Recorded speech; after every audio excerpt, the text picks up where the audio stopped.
Disasters are serious disruption to the functioning of a community that exceed its capacity to cope using its own resources.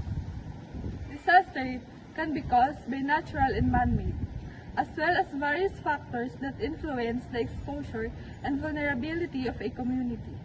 Now, let's discuss the two types of disaster: natural disasters and man-made disasters, along with examples and strategies to mitigate their effects. A natural disaster can cause loss of lives or damage property, and typically leaves economic damage in its wake. The severity of the damage depends on the affected populations, resilience, and on the infrastructure available. Man-made disasters have an element of human intent, negligence, or error involving the failure of a man-made system, as opposed to a natural disaster resulting from natural action. Earthquakes are highly destructive natural disasters leading to significant loss of life and extensive damage to property on a global scale each year.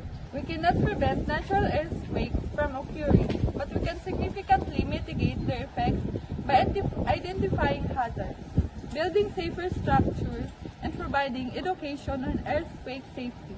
By preparing for natural earthquakes, we can also reduce the risk from human-induced earthquakes.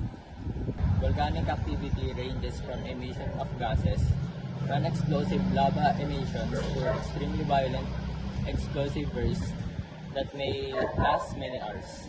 The type of eruptions determine the relative volumes and types of volcanic plastic materials and lava flows, consequently the shapes and sizes of the volcano. Increased monitoring, partly to improve satellite observations. A program of public education and training is needed to ensure that both civil authorities and local populations are able to respond rapidly and appropriately to a developing volcanic emergency.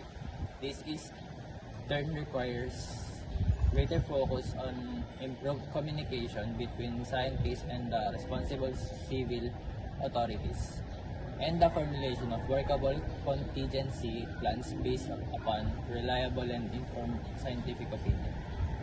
A road accident is any collision involving at least one moving vehicle on a public or private road that the general public has access to, and that results in at least one person being hurt or killed is considered a road traffic accident. Refrain from using electronic devices as a distraction and focus your attention on the road. Remain at a safe distance behind. This allows you enough time to respond in the event that the car in front of you stops unexpectedly. Put on turn signals.